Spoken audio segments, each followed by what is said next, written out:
अध्ययन सत्र अध्याय 5 सबक 5 अमीर लोग पैसे का आविष्कार करते हैं। सार। रॉबर्ट दो विरोधी उदाहरण देते हैं। सबसे पहले अलेक्जेंडर ग्राहम बेल की कहानी, जो उनके प्रोडक्ट की भारी मांग देखकर चकित थे और अपनी कंपनी वेस्टर्न यूनियन को $1,00,000 में बेचने की कोशिश कर रहे थे। वेस्टर्न यूनियन इस अवसर को नहीं देख पाया और उसने बेल के प्रस्ताव को ठुकरा दिया।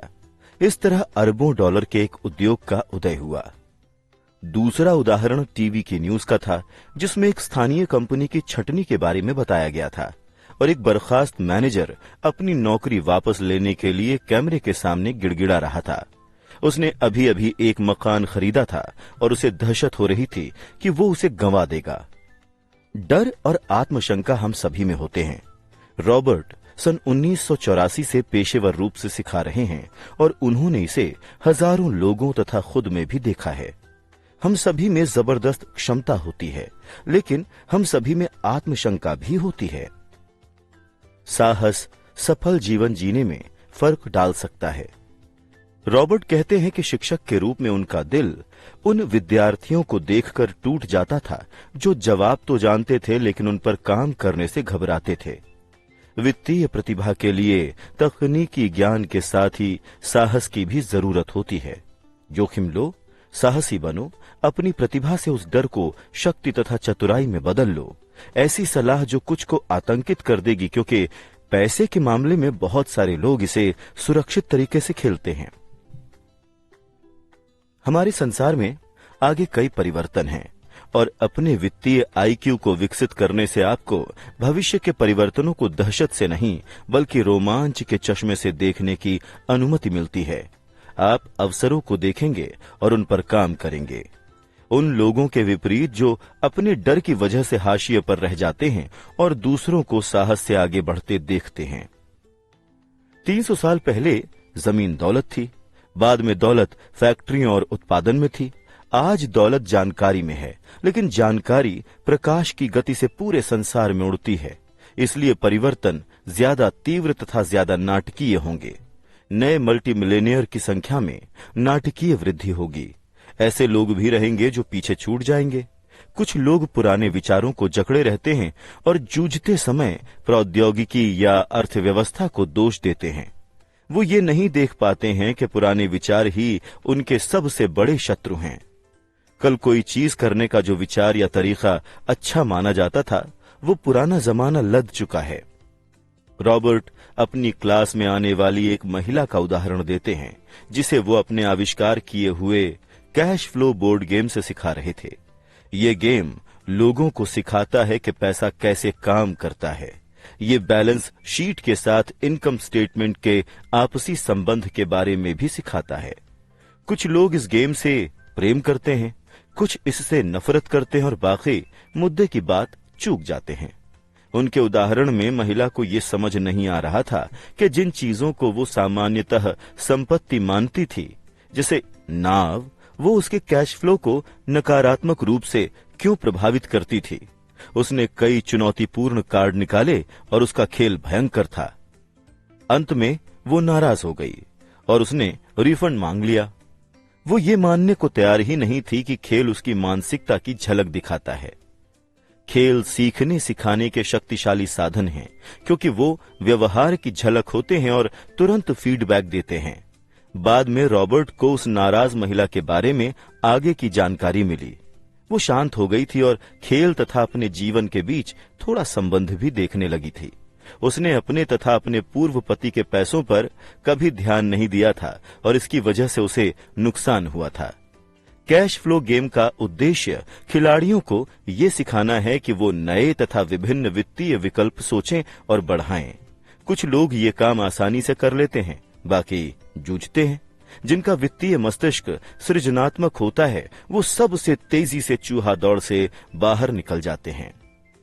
इस खेल को खेलने वाले कुछ लोगों के पास बहुत सा पैसा होता है, लेकिन उन्हें ये समझ नहीं आता कि वो उसका क्या करें। ये जीवन में भी सच है। इस खेल को खेलने वाले कुछ लोग शिकायत करते हैं कि उन्हें सही कार्ड नहीं मिल रहे हैं और वो वहां बस बैठे रहते हैं। कुछ को एक भारी अवसर वाला कार्ड मिल जाता है, लेकिन उनके पास उस पर काम करने के लिए पैसे नहीं होते, और दूसरों के पास पैसे भी होते हैं, उन्हें एक बेहतरीन कार्ड भी मिल जाता है, लेकिन वो उस अवसर को देख नहीं पाते जो मौजूद होता है। ये सारे व्यवहार असल जीवन में भी होते हैं।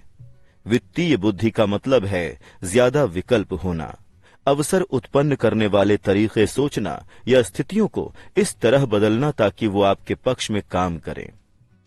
भाग्य को बनाया जाता है, इसलिए जाकर अपना भाग्य बनाएं। पैसा जो असली नहीं होता, बल्कि सिर्फ वो होता है जिसे मानने के लिए हम सहमत होते हैं, हमारी सबसे बड़ी संपत्ति नहीं है। हमारी सबसे बड़ी संपत्ति तो हमारा मस्तिष्क है। इसे अच्छी तरह से प्रशिक्षित करें। विचारों और अनुबंधों के दम पर ही करोड़ों डॉलर कमाए जा सकते हैं।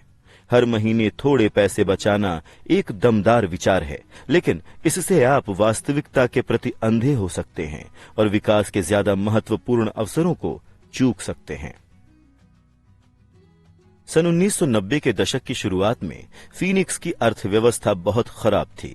रॉबर्ट और उनकी पत्नी किम ने रियल एस्टेट में निवेश करके इसका लाभ उठाया था, लेकिन एक उदाहरण दिया कि उन्होंने $75,000 मूल्य का एक घर $20,000 में खरीद लिया, जिसके डाउन पेमेंट के लिए उन्होंने एक मित्र से $200 के ब्याज पर $2,000 उधार लिए। जब खरीद अंतिम रूप ले रही थी तो उन्होंने एक विज्ञापन दिया जिसमें $75,000 के मकान को केवल $60,000 में बेचने का प्रस्ताव रखा था, और वो भी बगैर किसी डाउन पेमेंट के। जैसे ही मकान कानूनी रूप से उनका हुआ, उन्होंने चंद मिनटों में ही उसे बेच दिया।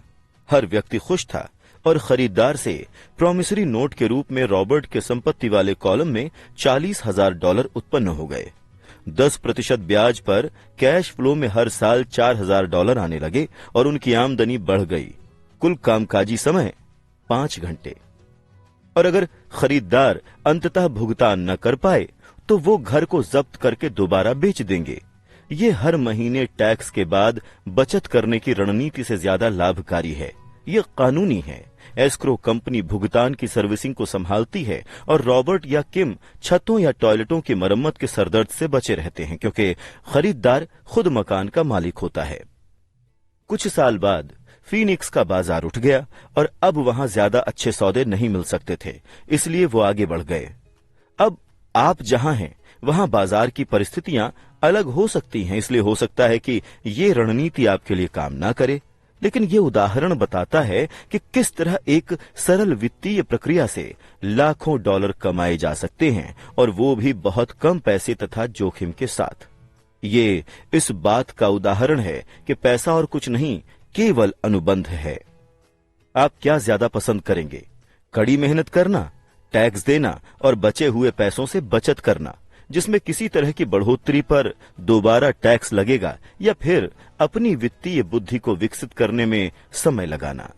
बाजार ऊपर जाते हैं और नीचे आते हैं, निवेश आते हैं और जाते हैं। संसार आपको जीवन में एक बार मिलने वाले अवसर हमेशा थमाता रहता है, आपको तो बस उन्हें देखने की जरूरत होती है। रॉबर्ट पोर्टलैंड ओरेगॉन में एक गिरे हुए बाजार में $45,000 में एक मकान खरीदने का उदाहरण देते हैं, जिसे उन्होंने बहुत कम मुनाफे पर किराए पर दिया था, लेकिन 1 साल बाद बाजार में उछाल आ जाता है और वो इसे $95,000 में बेच देते हैं। होने वाले मुनाफे का निवेश वो बीवर्टन ओरेगॉन के 12 यूनिट और $3 लाख वाले एक अपार्टमेंट हाउस में कर देते हैं। 2 साल बाद वो उसे बेच भी देते हैं और मुनाफे को फीनिक्स में 30 यूनिट वाली एक अपार्टमेंट इमारत को खरीदने में लगा दिया जाता है। ये अपार्टमेंट $8,75,000 का है। कुछ साल बाद एक निवेशक ने इसे खरीदने के लिए $12 लाख का प्रस्ताव रखा। ये उदाहरण बताता है कि किस तरह से एक छोटी राशि एक बड़ी राशि बन सकती है। आप अपनी वित्तीय बुद्धि को जितना ज्यादा विकसित करते हैं, जिसमें समय लगता है, आपको उतने ही ज्यादा अवसर मिलेंगे। रॉबर्ट का दर्शन अपने संपत्ति वाले कॉलम में बीज बोना है। छोटी शुरुआत करें और बीज बोएं। कुछ उगते हैं, कुछ नहीं उगते हैं, कुछ छोटे निवेशों से मिलियनों में बदल जाते हैं। रॉबर्ट और किम के पास एक स्टॉक पोर्टफोलियो भी है जहां वो ज्यादा जोखिमों को खरीदते हैं जो सार्वजनिक होने वाली होती हैं। ये एक जोखिम है, लेकिन आप अपनी वित्तीय बुद्धि को जितना ज्यादा विकसित करते हैं, जोखिम उतना ही कम हो जाता है। आप जितने ज्यादा चतुर होते हैं, संभावनाओं को हराने के आपके अवसर उतने ही बेहतर होते हैं। कुछ लोग ये तर्क दे सकते हैं कि उनके इलाके में रियल एस्टेट में कोई सौदे नहीं हैं, लेकिन रॉबर्ट ने कहा था कि हर जगह बेहतरीन अवसर होते हैं, उन्हें तो बस लोग देख नहीं पाते हैं। ज्यादातर लोग अपने सामने के अवसरों को पहचानने के लिए वित्तीय दृष्टि से प्रशिक्षित नहीं होते हैं। जब आप अपना वित्तीय आईक्यू विकसित करते हैं और इसका इस्तेमाल करते हैं, तो मजे करने की याद रखें। कई बार आप जीतेंगे, कई बार आप हारेंगे, लेकिन हमेशा मजे करें। हारने से न डरें, क्योंकि असफलता सफलता की प्रक्रिया का हिस्सा है। निवेशक दो तरह के होते हैं। पहले, जो किसी रिटेल आउटलेट से पैकेज्ड निवेश खरीदते हैं, जैसे वित्तीय नियोजक, और दूसरे जो निवेशों का सृजन करते हैं, इन्हें पेशेवर निवेशक भी कहा जाता है। अगर आप दूसरी तरह के निवेशक बनना चाहते हैं तो आपको 3 मुख्य योग्यताएं विकसित करनी चाहिए। पहली, उन अवसरों को खोजें जिन्हें बाकी हर व्यक्ति नहीं देख पाया है। दूसरी, पैसे उगाहें। और तीसरी, चतुर लोगों को साथ रखें और अपने से ज्यादा बुद्धिमान लोगों को नौकरी पर रखें। जोखिम हमेशा रहता है, इसलिए आपको इससे कतराने के बजाय इसका प्रबंधन करना सीखना चाहिए। बाएं गोलार्ध का पल। चतुराई से और सही समय पर निवेश करके छोटी राशि को बड़ी राशियों में बदला जा सकता है। दाएं गोलार्ध का पल। रॉबर्ट हमेशा वयस्क विद्यार्थियों को सिखाते हैं कि खेल उन्हें ये बताते हैं कि वो क्या जानते हैं और उन्हें क्या सीखने की जरूरत है। इससे भी ज्यादा महत्वपूर्ण बात, खेल व्यवहार को परिलक्षित करते हैं। वो त्वरित फीडबैक सिस्टम होते हैं। शिक्षक की तरह लेक्चर देने के बजाय खेल आपको एक व्यक्तिगत लेक्चर दे रहा है जो सिर्फ आपके लिए ही है। अवचेतन पल। हम सभी में जबरदस्त क्षमता होती है और हम सभी को प्रतिभाओं का वरदान मिला है, लेकिन जो एक चीज हम सभी को पीछे रोके रहती है वो है आत्मशंका। तकनीकी जानकारी का अभाव हमें उतना पीछे रोक कर नहीं रखता है जितना आत्मविश्वास का अभाव रखता है। रॉबर्ट क्या कह रहे थे? अब सोच विचार करने का समय है। खुद से पूछें, रॉबर्ट इस उद्धरण में क्या कह रहे हैं और वो ऐसा क्यों कहते हैं। इस खंड में आपको रॉबर्ट के साथ सहमत या असहमत होने की जरूरत नहीं है।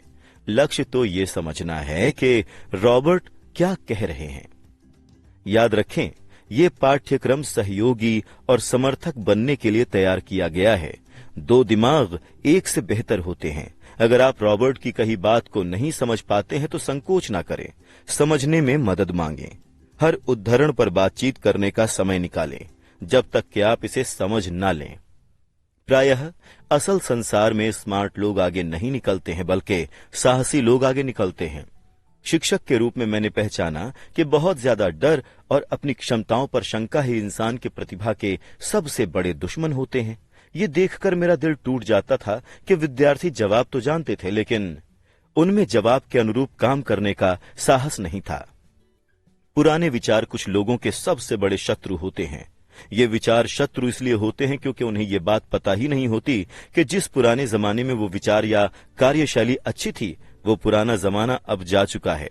अमीर लोग अक्सर सृजनात्मक होते हैं और सुविचारित जोखिम लेते हैं। आप अपनी वित्तीय बुद्धि को क्यों बढ़ाना चाहते हैं? क्योंकि आप ऐसे व्यक्ति बनना चाहते हैं जो अपनी किस्मत खुद बनाता है। हम सभी के पास जो सबसे शक्तिशाली संपत्ति है वो है हमारा मस्तिष्क। अगर इसे अच्छी तरह से प्रशिक्षित किया जाता है तो ये लगभग तुरंत ही भारी दौलत का सृजन कर सकता है। अप्रशिक्षित मस्तिष्क भारी गरीबी भी उत्पन्न कर सकता है, जो किसी परिवार को सीढ़ियों तक दमित रख सकती है। अगर अवसर बहुत ही ज्यादा जटिल है और मैं निवेश को नहीं समझ पाता हूं तो मैं इसे नहीं करता। वित्तीय दृष्टि से अच्छा प्रदर्शन करने के लिए आपको बस आसान गणित और सहज बोध की ही जरूरत होती है। सुरक्षित निवेशों के साथ समस्या ये है कि वो अक्सर कुछ ज्यादा ही साफ सुथरे होते हैं, यानी वो इतने सुरक्षित बना दिए जाते हैं कि लाभ कम हो जाता है। अगर आप ये जानते हैं कि आप क्या कर रहे हैं तो ये जुआ नहीं है। ये जुआ तब है जब आप किसी सौदे में बस पैसा लगाकर प्रार्थना कर रहे हों। महान अवसर आंखों से नहीं देखे जाते हैं, वो आपके मस्तिष्क से देखे जाते हैं। आप जो जानते हैं वो आपकी सबसे बड़ी दौलत है। आप जो नहीं जानते हैं वो आपका सबसे बड़ा जोखिम है। अतिरिक्त प्रश्न। अब इस अध्याय में रॉबर्ट की कही बातों की समझ के साथ इसमें बताई कहानियों को खुद पर और अपने जीवन पर लागू करने का समय है। खुद से आगे कहे गए प्रश्न पूछें और अपने अध्ययन साझेदार के साथ उन पर विचार विमर्श करें। खुद के साथ और अपने साझेदार के साथ ईमानदार बने। आप जो जवाब दे रहे हैं, अगर उनमें से कुछ आपको पसंद नहीं आते हैं तो खुद से पूछें कि क्या आप बदलने के लिए तैयार हैं। अपने विचारों तथा मानसिकता को बदलने की चुनौती को स्वीकार करें। पहला सवाल। रॉबर्ट कहते हैं कि तकनीकी जानकारी के बजाय आत्मविश्वास का अभाव हमें ज्यादा पीछे रोक कर रखता है।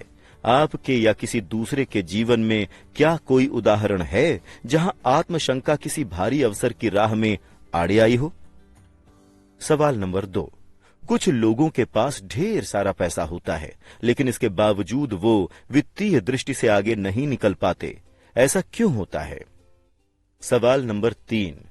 अब जब आपने अपनी खुद की वित्तीय बुद्धि विकसित कर ली है तो इसने ज्यादा आसानी से ये देखने में आपकी कैसे मदद की है कि क्या कोई सौदा अच्छा है? सवाल नंबर 4। रॉबर्ट का दर्शन अपने संपत्ति वाले कॉलम के भीतर बीज बोना है। छोटी शुरुआत करना है और ये देखना है कि क्या ये बढ़ती है। आप इस समय अपनी संपत्ति वाले कॉलम में कैसे बीज बो रहे हैं? अगर आप नहीं बो रहे हैं तो आप शुरुआत करने के लिए क्या कर सकते हैं? रॉबर्ट 2 तरह के निवेशकों की सूची देते हैं, जो पैकेज्ड निवेश खरीदते हैं और जो निवेशों का सृजन करते हैं। आप किस तरह के निवेशक हैं? क्या आप इसी तरह के निवेशक बनना चाहते हैं?